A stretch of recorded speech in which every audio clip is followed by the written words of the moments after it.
سامعین محترم، آپ حضرات کے ذوق سماعت کو تبدیل کرنے کے لیے، مدارس کے بارے میں نظم پیش کرنے کے لیے تشریف لا رہے ہیں درجہ ثانیہ کے دو طلباء محمد ذیشان اور ہدایت اللہ۔ میں ان سے ملتمس ہوں کہ وہ تشریف لائے اور آپ حضرات کے سامنے نظم پیش کرے۔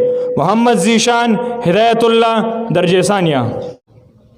اگر یہ مساجد مدارس نہ ہوتے، کہیں بھی جہاں میں مسلمان نہ ہوتے، بصورت بشر سب درندے ہی ہوتے، کسی بھی جگہ اچھے انسان ہوتے۔ اگر یہ مساجد مدارس نہ ہوتے، کہیں بھی جہاں میں مسلمان نہ ہوتے، بصورت بشر سب درندے ہی ہوتے، کسی بھی جگہ اچھے انسان ہوتے۔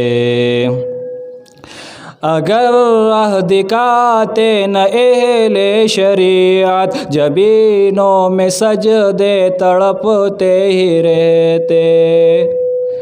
اگر راہ دکھاتے نہ اہل شریعت، جبینوں میں سجدے تڑپتے ہی رہتے، کسی کو بھی توفیق توبہ نہ ہوتی، کسی کے بھی بخشش کے سامان نہ ہوتے۔ اگر یہ مساجد مدارس نہ ہوتے، کہیں بھی جہاں میں مسلمان نہ ہوتے، بصورت بشر سب درندے ہی ہوتے، کسی بھی جگہ اچھے انسان نہ ہوتے۔ یہی وارثان نبی ہے جنہوں نے دکھایا ہے دنیا کو نور ہدایت۔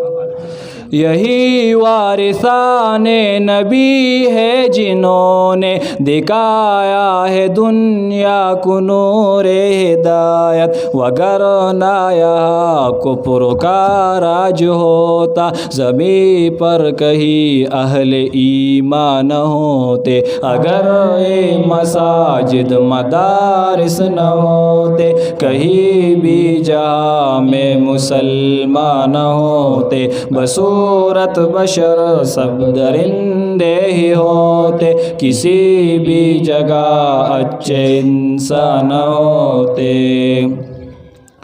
اگر نہ جلاتے یہ اہل مدارس، دل و جا کا روغن شبی تیرگی میں۔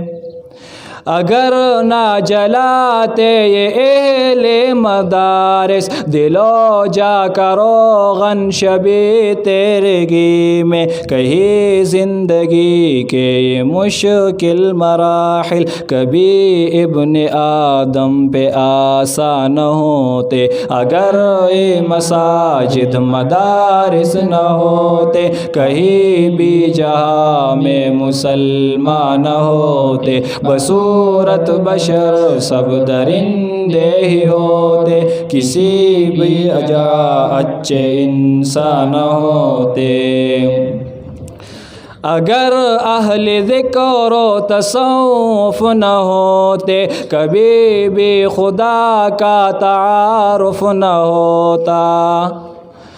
اگر اہل ذکر و تصوف نہ ہوتے، کبھی بھی خدا کا تعارف نہ ہوتا، تو حسن ازل کے نہ اسرار کلتے، کہیں اہل دل اہل عرفان نہ ہوتے۔ اگر یہ مساجد مدارس نہ ہوتے، کہیں بھی جہاں میں مسلمان نہ ہوتے، بصورت بشر سب درندے ہی ہوتے، کسی بھی جگہ اچھے انسان ہوتے۔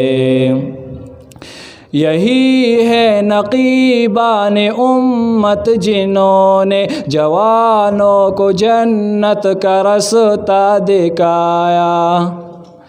یہی ہے نقیبان امت جنہوں نے جوانوں کو جنت کا رستہ دکھایا، وگرنہ یہاں ملک و ملت کی خاطر کبھی علماء کے قربان ہوتے، اگر یہ مساجد مدارس نہ ہوتے کہیں بھی جہاں میں مسلمان ہوتے، بصورت بشر سب درندے ہی ہوتے، کسی بھی جگہ اچھے انسان ہوتے۔